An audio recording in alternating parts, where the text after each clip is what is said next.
छत्तीसगढ़ के बाद आप मध्य प्रदेश की करते हैं, जहां राज्यसभा की 3 सीटों के परिणाम उम्मीद के मुताबिक आए, लेकिन काफी कुछ दिलचस्प भी हुआ। तो चलिए अब बात राज्यसभा की रण की।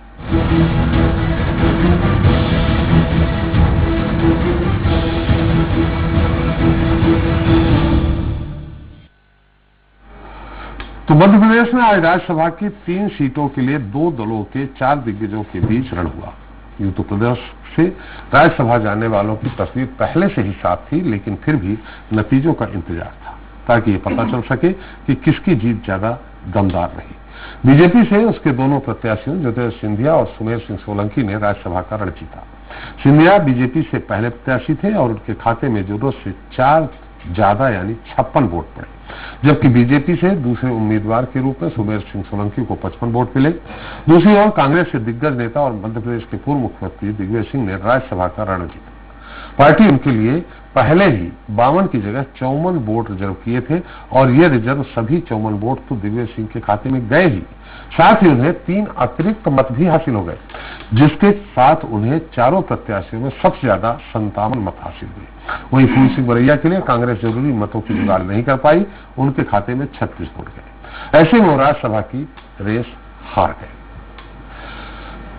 तो राज्यसभा चुनाव के जो नतीजे आए उससे प्रदेश की राजनीति पर क्या असर पड़ेगा, ये परिणाम मध्य प्रदेश की 24 सीटों पर होने वाले उपचुनाव पर अपना प्रभाव डालेंगे। और सबसे अहम यह है कि अब जब 1 सपा 2 बसपा और कुछ निर्दलीय अब बीजेपी के साथ है, तो ऐसे में कांग्रेस की सत्ता में वापसी की राह कितनी मुश्किल होगी और क्या अब जल्द मंत्रिमंडल का विस्तार होगा। चलिए इस पर हम विस्तार से बात करते हैं, जिसके लिए हमारे साथ जुड़ गए हैं बीजेपी प्रवक्ता विकास बोंदिया जी हैं।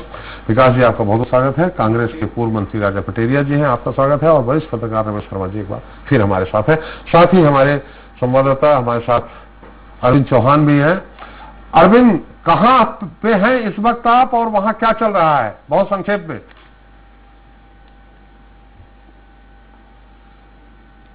अरविंद से लगता है तकनीकी कारणों से बात नहीं हो पाई। विकास जी, बहुत तैयारी की गई थी, लेकिन फिर भी आपका 1 वोट कांग्रेस में चला गया, 2 वोट रिजेक्ट हो गए।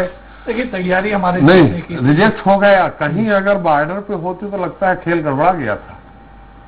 हम बॉर्डर पे नहीं थे, सबको पता था, इसलिए रिलैक्स थे जी। 2 उम्मीदवार हमारे पहुंचने की तैयारी हमारी थी, दोनों पहुंचे हैं, तो मुझे लगता है कि पूर्ण सफलता मिली।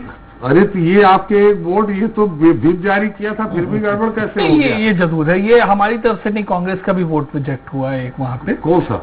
कांग्रेस का भी रिजेक्ट हुआ है, कांग्रेस की भी एक विधानसभा से। हाँ, तो अब ये चर्चा जरूर पार्टी में की जाएगी, विचारणीय बात है कि ये कैसे हुआ है। पार्टी इसके ऊपर विचार करेगी, अभी तो हुआ ही है, अभी तो रिजल्ट ही आ रहा है। हालांकि इसकी तैयारी आपने जनवरी से शुरू कर दी थी कि 2 सीटें लेनी है, और मार्च में उसको फलीभूत किया आपने धीरे धीरे करके।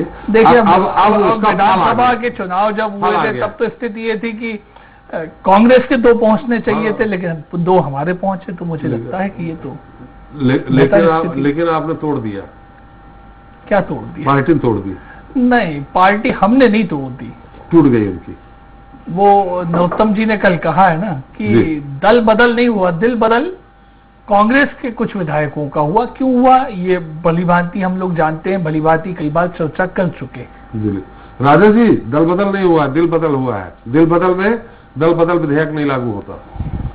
अभी जब उपचुनाव का संघर्ष शुरू होगा ना जी, तो ये दिल बदल का जो परिभाषा दे रहे ना, ये बधियाकरण कर देगा जनता इतना तेज खड़ी हो गई है जी, वो इतना बड़ा पाप को दिखाने के लिए, जनता के सामने नंगा करने के लिए तैयार बैठी है। ये दिल बदल वाला जो खेल बता रहे ना, शब्दों के साथ जो नाजायज हरकतें की जा रही जी। अरे भाई, इनका तो विधायक भागने को तैयार हमारे पास, 2-4 विधायक तो हम ही से बोले, और 22 साहब के भाग गए। मेरे से खुद ही मेरे एक मिनट रुक जाओ, ऐसे नहीं आप मुझे मेरी पूरी बात तो हो ना। तो मैं कहा भैया, ये पाप पुण्य का काम नहीं करें हम जी, ये लफड़े का धंधा पानी है जो भारतीय जनता पार्टी जो है, जिनका उद्देश्य की प्राप्ति में जी सारे हथियार पड़ियार अख्तियार करने का खेल है ये वो करते, हम लोग नहीं करते जी।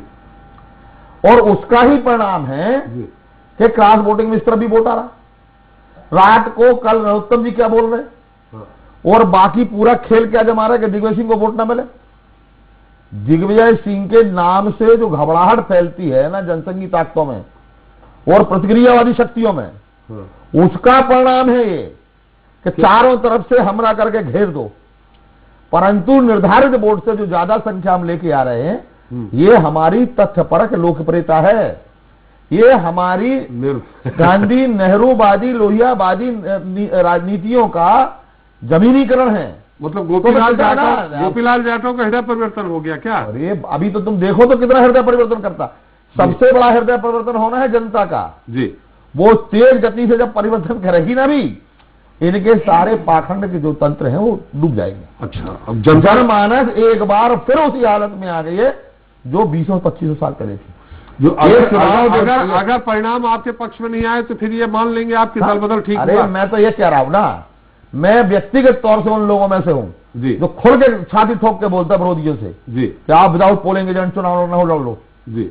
हार जीत महत्वपूर्ण नहीं रहती, महत्वपूर्ण रहता है जनमानस का सपोर्ट। इन चुनाव में जनमानस गांव गांव का, देहातों का बैठा हुआ ये कह रहा है चलती सरकार को लोभ के कारण तोड़ा गया, पैसे के दम पे तोड़ा गया, आश्वासनों के दम पे तोड़ा गया, और उसका जवाब हम तोड़ने वाले को और तोड़वाने वाले को अभी इस उपचुनाव में देंगे। जनता कह रही, मैं नहीं कह रहा। भारतीय जनमानस के बीच में ये पाखंड नहीं चलेगा कि राम का नाम और कृत्य रावण का। ये है हमारा कहना। अरविंद जी, क्या कुछ नई खबर है? बहुत संक्षेप में बताएं।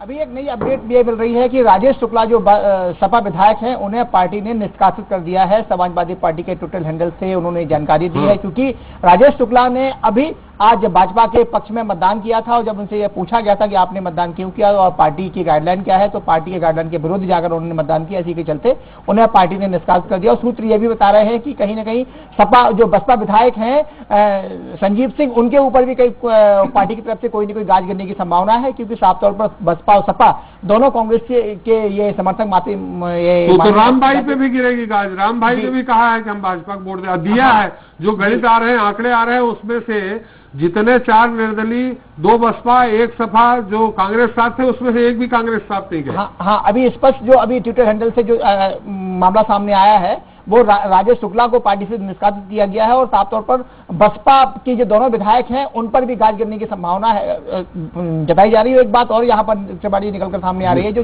गाज क्या गिरेगी जब गाज ही नहीं है? यहाँ बसपा सपा का है क्या?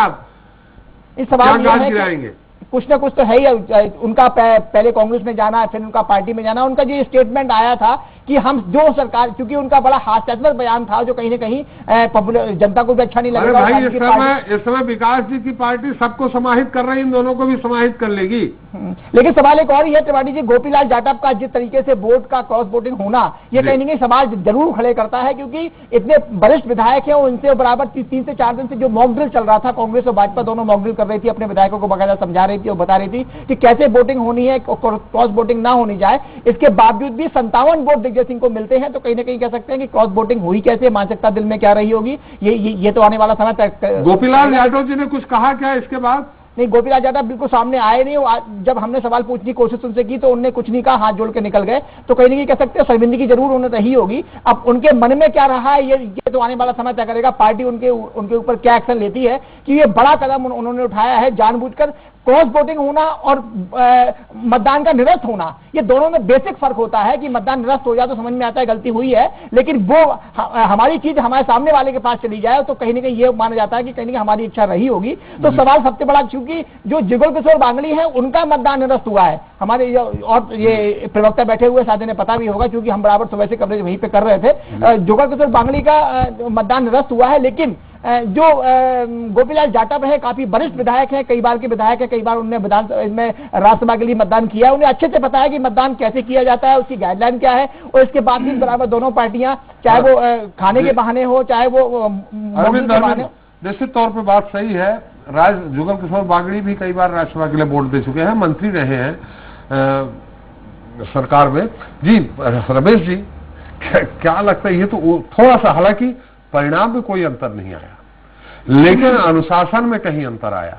और एक जो ये मैसेज दिया गया, ज्योतिरादित्य जी को 56 वोट तो दिग्विजय सिंह जी को 57 वोट, ये भी आप जानते हैं कि दिग्विजय सिंह जी और ज्योतिरादित्य सिंधिया जी के जो आपस में मनमुटाव, ईगो क्लैश हो, उसके कारण ही कमलनाथ सरकार गिर गई और बीजेपी सरकार आ गई।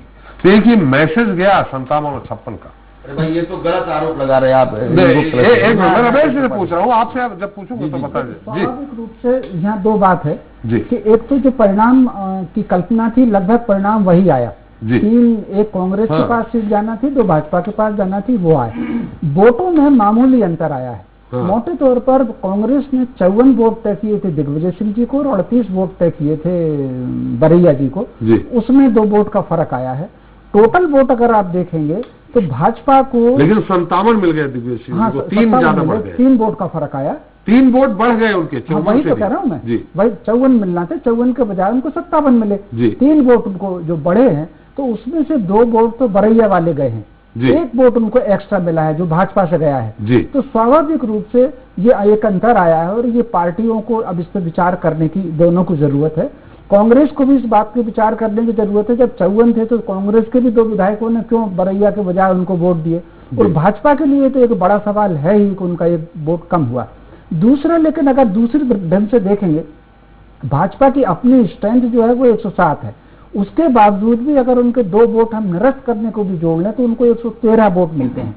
तो स्वाभाविक रूप से भाजपा अभी गेम के तो पोजीशन में चल रही है और 56 वोटों से 7 ले लिए इनको, निर्दलीय और ये जो है इनको सबको 7 वो भी ले लिए। देखिए, निश्चित रूप से कुछ ना कुछ तो इसमें गणित होगा ही। और एक दिन पहले, चुनाव के एक दिन पहले, सारे निर्दलियों ने, बसपा सपा दोनों ने भाजपा से बातचीत की थी और उनको आश्वासन, खुलकर के आश्वासन दिया था। ये मीडिया में भी आया था। ये निर्दलियों का, एक निर्दलीय ने कांग्रेस से कहा था तो वो एक निर्दलीय गया उनके साथ में, बाकी उन्होंने खुलकर के कहा था और उसी पर वो लोग कायम रहे हैं। ये कोई क्रॉस वोटिंग या चोरी छुपे का मामला नहीं था बसपा सपा का और बाकी 3 निर्दलियों का, तो वो उतना खुलकर के ही सामने आया। तो ये परिणाम कोई बहुत ज्यादा आश्चर्यजनक नहीं है। जी बिल्कुल, केदार डावर जी ने कहा था शायद, तो उन्हीं के साथ गए।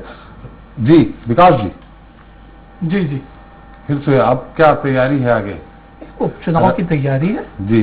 उपचुनाव में हमारे जनता हराएगी आपको, जीतेंगे। राजा जी बता रहे जनता हराएगी, दल बदल दिल बदल अब जो भी है, राजा जी की पार्टी ये नारा है आपका के लिए तो फासला असंभव है और उन्होंने मुझे लगता है मान लिया है। नहीं तो आप सोचिए ना कि फूल सिंह भरैया जी को चुनाव में खड़ा करना जी, और फिर खुद ही हरवा भी देना और फिर ग्वालियर चंबल क्षेत्र में जाके चुनाव लड़ने की तैयारी की सोचना क्या संभव हो सकता है? तो आप जितना देते हो, जब मान लिया कि उपचुनाव के परिणाम किस ढंग के रहेंगे तो राजा जी को वापस वो जिता के ले आए। बोंदिया जी, ये जो अन्यथा कांग्रेस एक सामान्य चुनावी रणनीति सुझाती है कि क्या करना चाहिए था, दलित को जिताना चाहिए था। ये जो लफाजी चला रही ना भारतीय जनता पार्टी दलित वाला, तुम्हारा तो थाट ही वर्ण व्यवस्था का है पोषक ना। और हम एक मिनट रुक जाओ, आप ऐसे नहीं, एक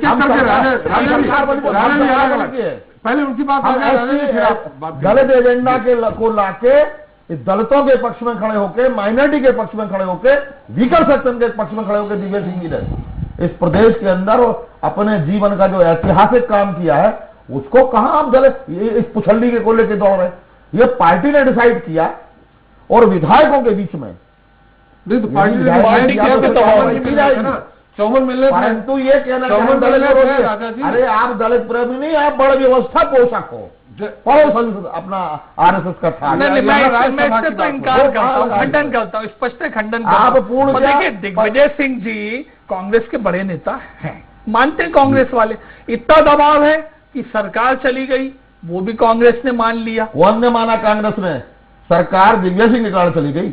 अरे दिग्विजय सिंह के प्रवेश करने के साथ आप लोग जो जाने सूखती है ना, तो उल्टा सीधा आरोप लगाते हो। दिग्विजय सिंह, अरे हमें भी नीचे होते तो आज वोट हमको एक्स्ट्रा कैसे मिलता?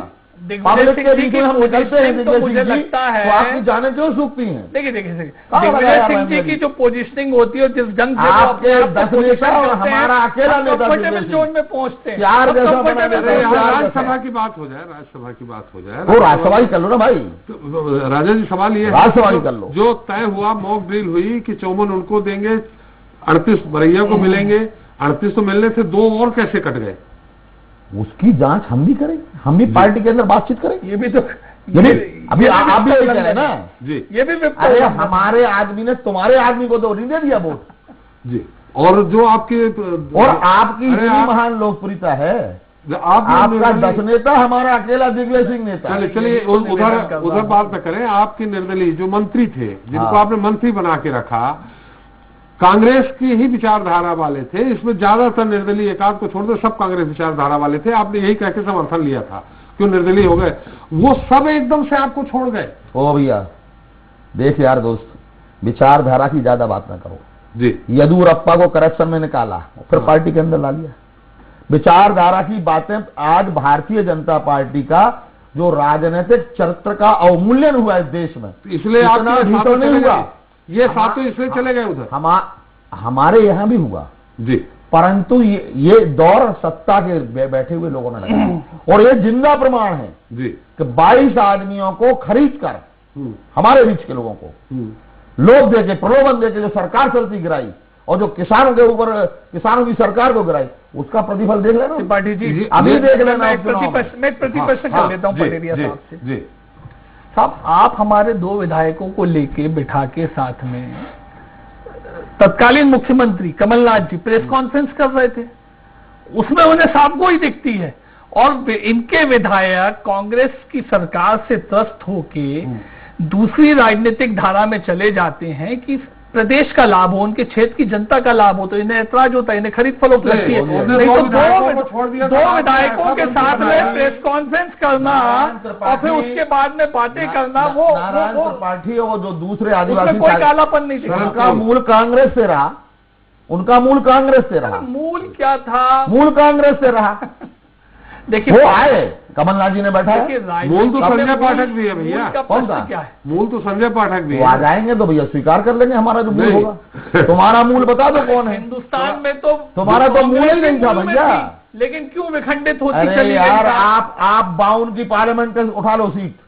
मैं तो वो तो डॉक्टर लोहिया की गैर कांग्रेसवाद की राजनीति की उपलब्धि है जो आप आज राज कर रहे हो, और इस देश की चारित्रिक अवमूल्यन कर दिया आप लोगों ने। ना हमने तो लेकिन विधायक जी उन विधायकों का काम किया है। उन विधायकों को बंगलौर में इतने दिन तक बिल्कुल किसी से न मिलने दे रखने का, उन्होंने अगर शरद कोल और नारायण त्रिपाठी के लोग प्रेस कॉन्फ्रेंस कर दी और उनको छोड़ दिया, ठीक है, आप उनको फिर से बनाते रहे, लेकिन आपने तो इनको मौका ही नहीं दिया। नहीं, हमारे मौका देने का कोई सवाल नहीं है।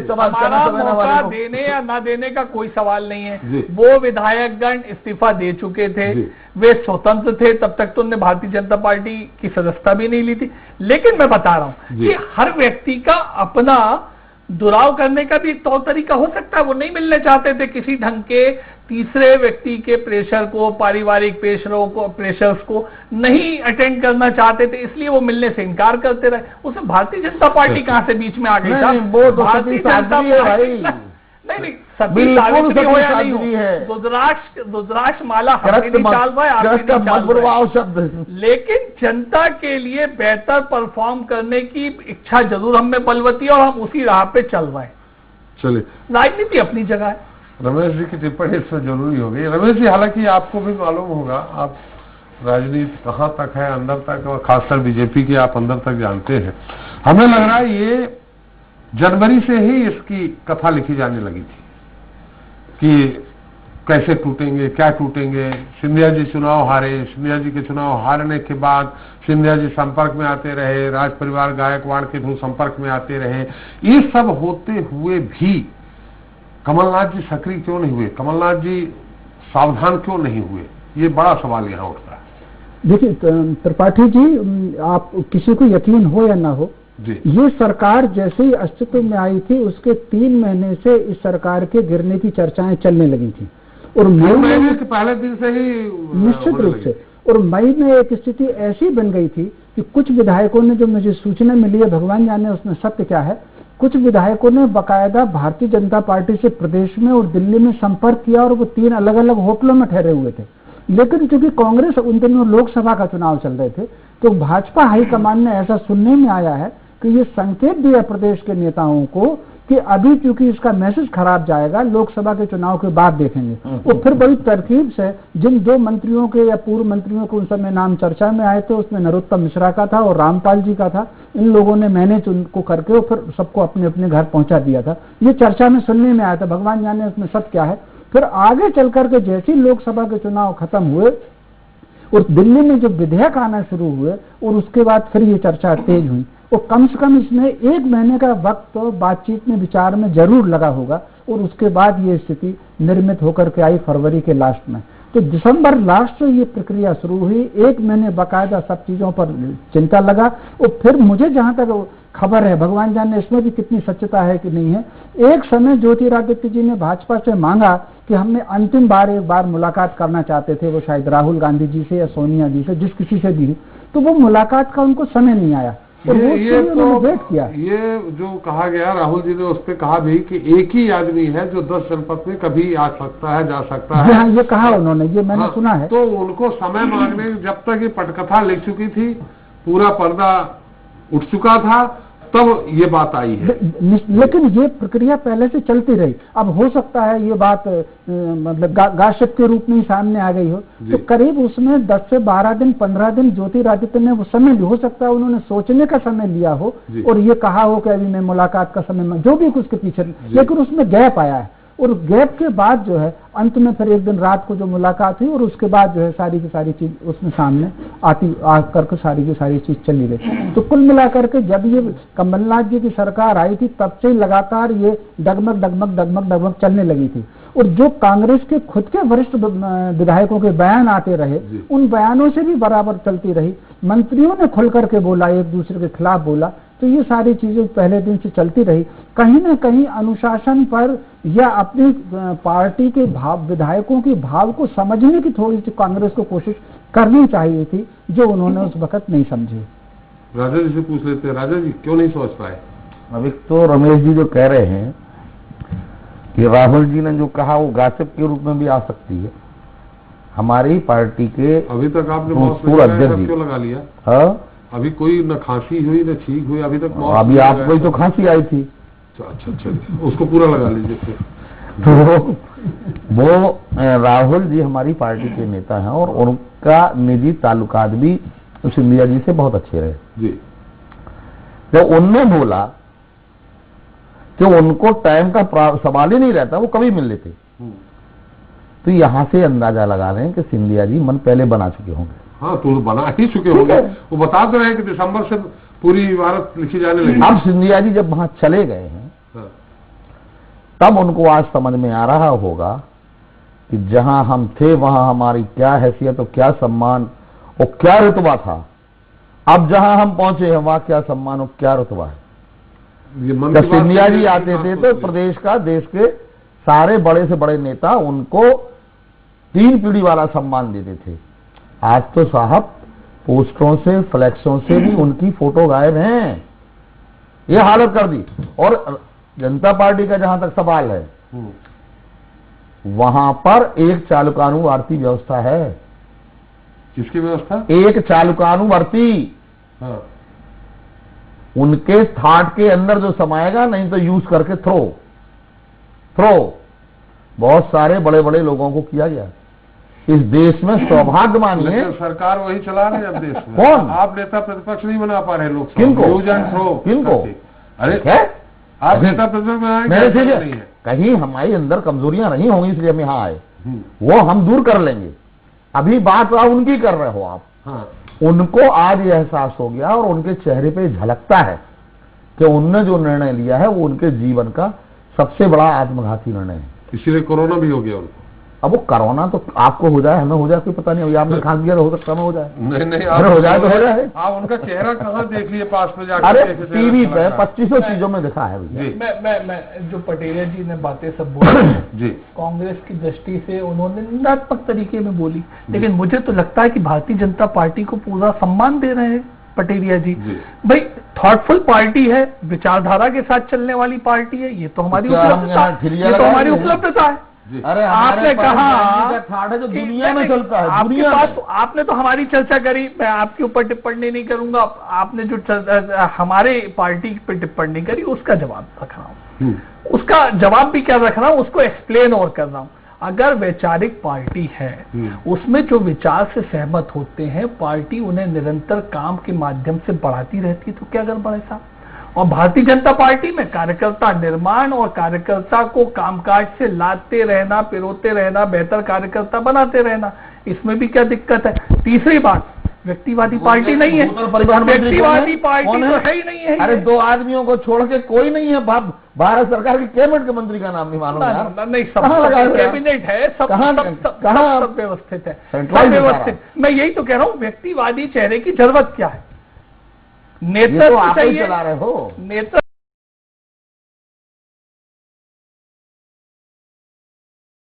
चाहिए, अच्छा नेतृत्व हमें उपलब्ध है। सिंधिया जी के बारे में जो इधर फोटो नहीं लगा, उधर बात नहीं लिखी गई, ये तो सब मुझे नहीं लगता। अगर सिंधिया जी इन बातों के ऊपर महत्व नहीं दे रहे हैं तो बहुत ही अच्छी बात है, और ये पार्टी के लाइन की बात है। पटेलिया जी, बीजेपी कार्यालय में माधवराव सिंधिया जी की फोटो लग गई है।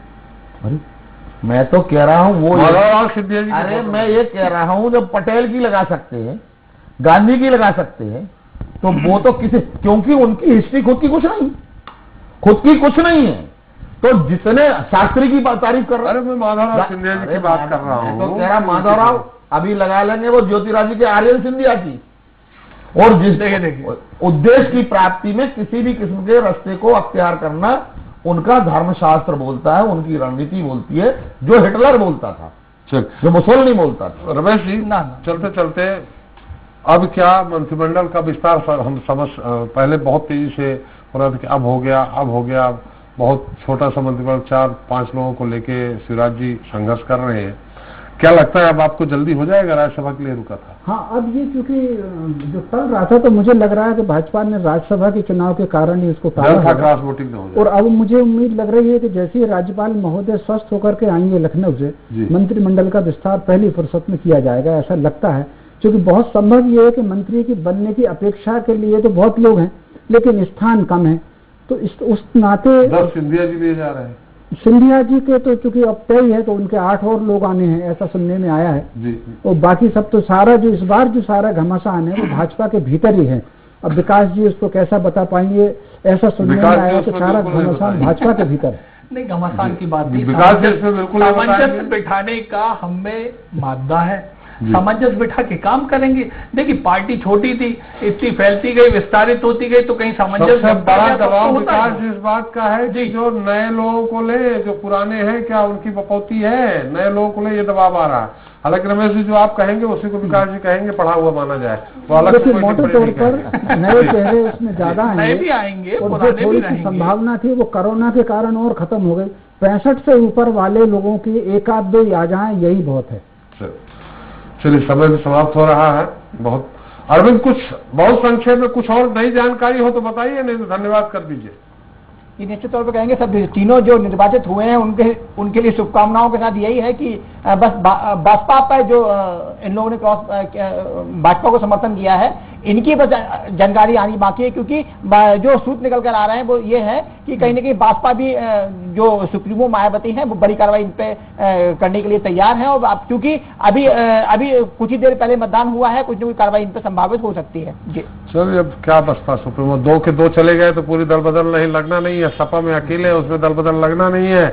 और विकास जी तैयारी बैठे हैं, 22 को लेकर के चुनाव लड़ा ही रहे हैं। तो मूल हमारे ही थे। जी जी जी, तो मूल इनके बहुत सारे थे जिनको आपने, नारायण त्रिपाठी, संजय पाठक, बहुत सारे मूल इनके थे। रामबाई के पति मूल भारतीय जनता पार्टी विचार के थे। आपको मालूम मूल कहाँ था?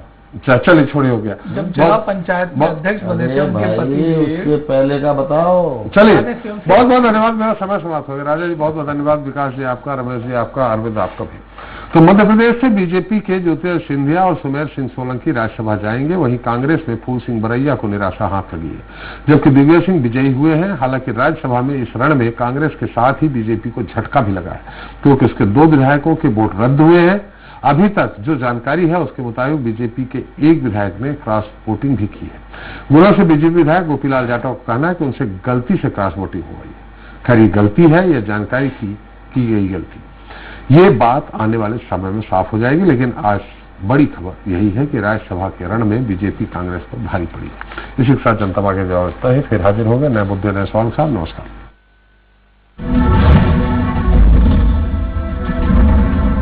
आप देख रहे थे नंबर 1 प्रोग्राम जनता मांगे जवाब।